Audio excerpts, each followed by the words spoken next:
दो बदमाश एटीएम में घुसकर एटीएम को गैस कटर मशीन से काटकर एटीएम के सारे पैसे लेकर फरार हो गए। दोनों बदमाशों ने इतने सफाई से काम किया कि पुलिस अभी तक उनको पकड़ नहीं पाई। पुलिस एटीएम में लगे हुए सीसीटीवी कैमरे की लगातार जांच कर रही है।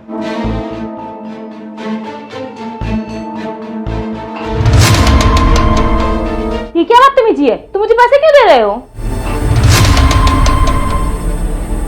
मैडम, मैं ये पैसे आपको इसलिए दे रहा हूँ क्योंकि ये पैसे आपके ही हैं। मेरे पैसे हैं? मतलब तुमने ये पैसे मेरे लॉकर से निकाले हैं? नहीं मैडम, मैंने ये पैसे आपके लॉकर में से नहीं निकाले हैं, बल्कि मैं तो ये पैसे आपके लॉकर में डालने के लिए लाया हूँ। तुम कहना क्या चाह रहे हो? मुझे साफ साफ बताओगे? आपके ऊपर मेरी नजर बहुत पहले से ही थी, पर मैं कभी आपको कुछ बोल नहीं पाता था क्योंकि मेरे पास में पैसे नहीं थे। पर मैडम, अब मैं गरीब नहीं हूँ, मेरे पास 50 लाख रुपए हैं और जो मैं आपके साथ करना चाहता हूँ, अगर आप मुझे वो करने दोगी तो मैं आपको 5 लाख रुपए दे सकता हूँ। तुम मेरे घर में झाड़ू पोछे का काम करते हो, तुम्हारे पास इतने पैसे कहाँ से आए? जाने दो ना मैडम ये सब बात, अगर आपको पैसे चाहिए तो आप बताओ।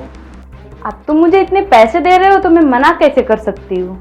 लेकिन मुझे ये समझ में नहीं आ रहा है, अचानक से तुम्हारे पास इतने पैसे आए कहाँ से? इससे आपको क्या मतलब है? मैं आपको पैसे तो दे रहा हूँ ना। तुम इसे मेरी शर्त ही समझो। अगर तुम्हें मेरे साथ सब कुछ करना है तो उससे पहले तुम्हें मुझे ये बताना होगा कि इतने सारे पैसे तुम्हारे पास आए कहाँ से। पर मैडम, आप ये जानकर करोगी क्या? बस मेरा मन है जानने का। क्या तुम मेरे लिए इतना भी नहीं कर सकते? ठीक है, मैं आपको बताता हूँ, लेकिन आप ये बात किसी और को बताओगी तो नहीं ना? नहीं नहीं, बिल्कुल नहीं बोलूंगी। मैडम, अभी जो आप न्यूज सुन रही थी ना कि किसी ने हमारे एरिया में एटीएम काट कर पैसे निकाल लिए, तो वो एक्चुअली मैं ही मेरे दोस्त के साथ मिलकर किया हूँ। और मैडम, हमने एटीएम से पूरे 50 लाख रुपए निकाले हैं।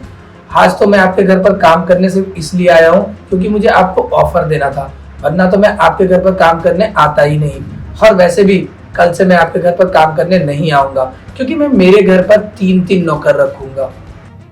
ये सब करने में तुम्हें डर नहीं लगा? डर किस बात का लगेगा मैडम, पूरी सेफ्टी के साथ सब कुछ किया हूँ। एटीएम से पैसे निकालने से पहले एटीएम का सीसीटीवी कैमरा हमने ऑफ कर दिया था। इतनी सफाई के साथ सब कुछ किया हूँ कि कल रात को ही हमने पैसे निकाले हैं और अभी तक पुलिस को हम पर शक तक नहीं हो पाया है। मैं तो तुम्हें सीधा साधा समझती थी, पर तुम तो बहुत माइंडेड निकले। ये सब छोड़ो, अब आपने जो शर्त रखी थी वो मैंने पूरा कर दिया है, तो अब आप चलो मेरे साथ बेडरूम में। 1 मिनट रुक जाओ, मुझे एक जरूरी कॉल करना है। ठीक है, आप जल्दी कर लो।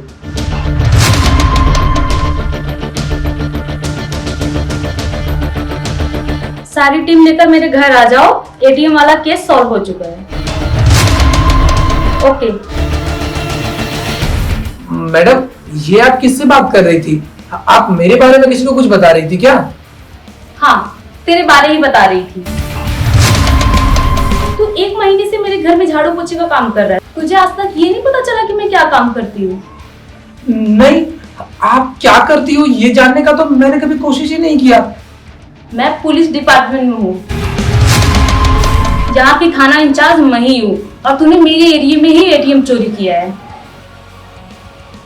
तूने एटीएम चोरी तो बहुत दिमाग लगा कर किया, लेकिन वो कहते हैं ना कि बुरे कर्मों की सजा जरूर मिलती है। अब यहाँ से भागने की बिल्कुल भी कोशिश मत करना। अगर सीधी तरह से पुलिस स्टेशन जाओगे तो कम से कम तेरे हाथ पैर सही सलामत रहेंगे, वरना तुम्हें पता ही है ना कि हमें दूसरा तरीका बहुत अच्छे तरीके से आता है। मैडम, मुझसे गलती होगी, प्लीज आप मुझे एक बार माफ कर दो। मैं आगे से कभी ऐसी गलती नहीं करूंगा। मुझसे माफी मांगने का कोई फायदा नहीं है, चुपचाप थाने चल, कोर्ट में जज से माफी मांगना।